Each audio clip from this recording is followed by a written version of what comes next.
It is really a great pleasure and great honor to be here. Thank you for the opportunity.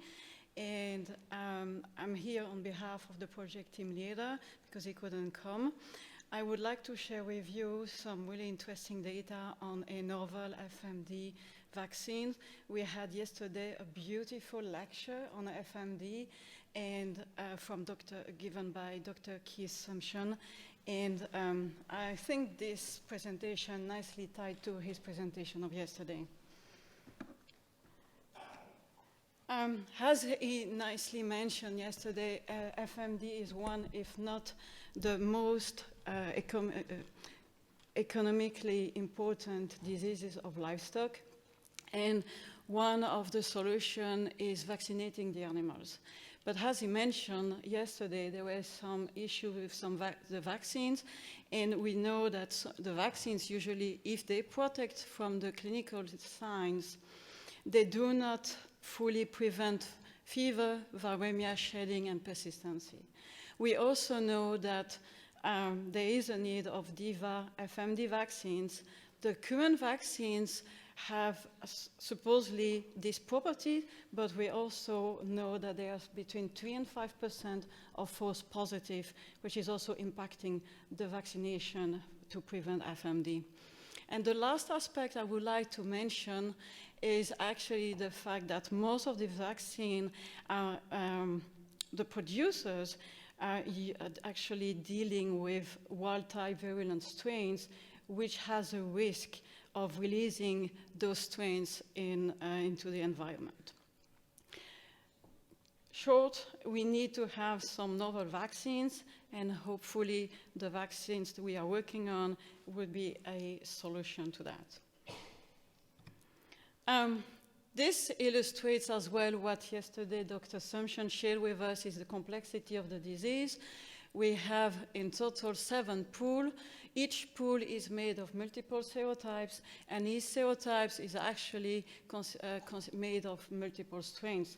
And one of the constraints of that is that there is really a limited cross-protection between the different strains and the different serotypes. Now, let me show you the vaccines that we are working on, and also hopefully I will be able to explain you what all these letters mean. The way we had the vaccine was designed, and to be fair, the vaccine was initially designed with our collaborator from USDA ARS. It's to attenuate the vaccines, the leaderless. We call it leaderless. That's where the 2 letters are coming from. That's actually the leader protein was deleted. That's for the attenuation of the vaccine. Then, in order to make these vaccines a proper DIVA, 2 mutations have been introduced. One in the 3B genes, non-structural gene, and another one in the 3D gene. Then, another component of having a very good vaccine, which is being able to respond quickly to new outbreak, also to all of the flexibility in the offering of the vaccines, is actually the structural protein they have been designing as being a cassette, where you can pretty much cut and plug any of the strain that you would like to, which is what we believe that this cassette construction allows a rapid insertion and allows a rapid response. It is what we would call a classical vaccine in the sense that it is double inactivated and it is formulated with an adjuvant. And as I mentioned, we believe that these vaccines allow a full DIVA properties. The next step when you develop a vaccine is you want to demonstrate that at least it is safe. And if you remember, one thing I mentioned is the risk that the current producers have by producing the wild-type virulent vaccines. Now, what we have done here is we actually tested whether the live vaccines platform would be safe. We have done that in 2 species, in cattle, but also in swine, since swine is actually the most susceptible species. And as you can see, we have tested a different inoculation route, and we also have tested multiple constructs, which we call the cassette. And in all of these, no clinical disease was detected, no viral shedding, no fever spike, no contact transmission, and a very limited, if any, immune response. All these data have actually led to the fact that USDA has given the select agent exclusion for this vaccine platform. The next step is to demonstrate the efficacy of the vaccine, and we perform actually 2 different types of studies. One was to select the proper adjuvant, and the other one is what we call the classical PD50 studies. This is the experimental design. The animals were vaccinated once, what we call at day 0. 3 weeks later, they were challenged by the traditional challenge room, which is the intradermal lingual. And the response post-challenge, whether it's from the serum, whether it's from swabs, or whether to actually look at the serological response, the cellular response, we collected those samples at different times after the challenge, even actually before the challenge. And obviously, we perform a clinical evaluation. And on the top of that, we also look at the persistence of the challenge of the challenge virus after the challenge. Now, let's go first for the selection of the adjuvant. We tested it actually 2 adjuvants, which are referred as adjuvant 1 and adjuvant 2. And when we look at the serological response and the cellular response, what you can see is that the vaccine, which in this case was the A24 CRUZEIRO, gave a really great serological response as early as 7 days.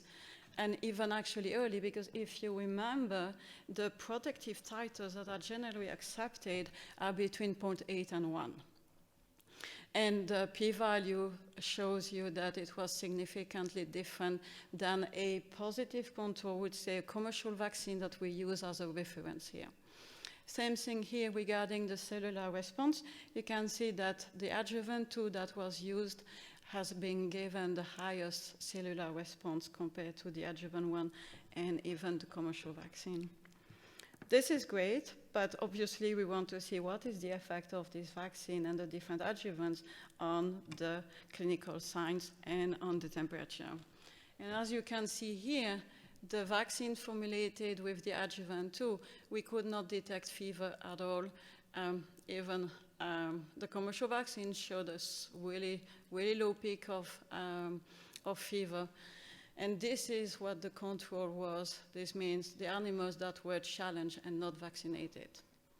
When we look at the clinical signs, what you can see is that the animals that were vaccinated with the adjuvant 2 vaccines, they did not develop any clinical signs after the challenge, similarly to the commercial vaccine.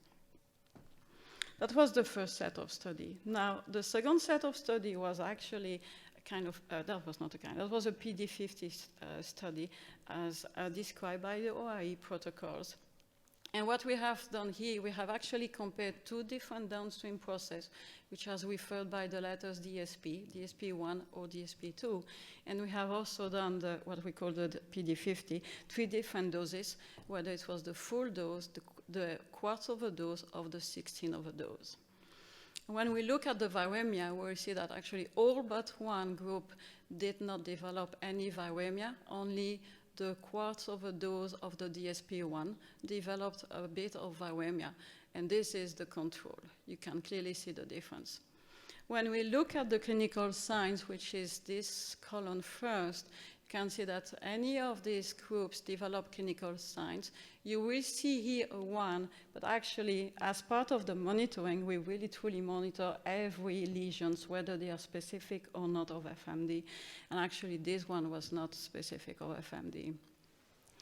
And then we also look at the persistence of the FMD challenge virus at the site of injection. And it was looked at from using PCR, RNA, and using virus isolation. And you can see that when we look at the downstream process number 2, for the full dose, there were no challenge viruses that could be detected beyond 42 days post from the starting point of the study, from the vaccination point. And this was RNA positive, but no virus could have been isolated even after 3 consecutive passages. Then I think it's fair to say at this stage that these vaccines formulated with this adjuvant, what we call adjuvant number 2, prevented a fever, prevented viremia, prevented clinical signs. We had a significant reduction in shedding. I have not shown the data with you. And actually what is really interesting to see is that, and it was the full dose I was talking about, but even at the 116 overdose, the vaccine was able to complete the FMD lesions. The next step was actually to test whether we would really have a DIVA vaccine. 2 different kits were used, that's the ProCHECK and the VMRD, and they were used with multiple samples. Here is only a representation of some of them. What you see here is actually the animal number. In these studies, 4 different animals were used. And and this is the threshold that is usually considered where above would be positive and below would be negative. And as you can see here, all this, no signal was detected in any of the 2 kits that was used here. Again, multiple samples were actually tested. This is actually almost the last slide.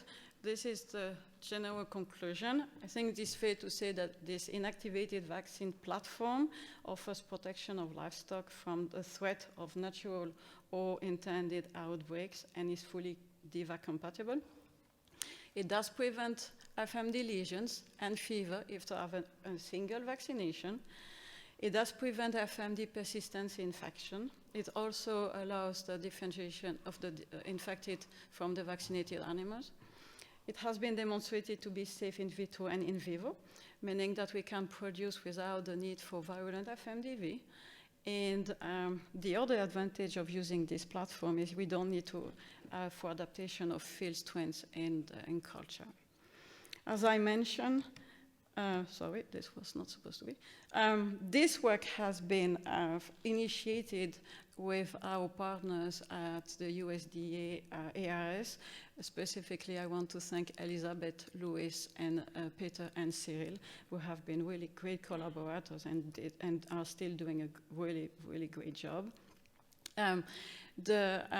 Some of the animal studies were done at the FLI. I also want to thank Micah for that and for the great support here.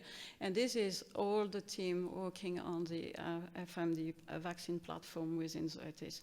Again, John is the project leader, and I'm here on his behalf. Thank you very much for your attention.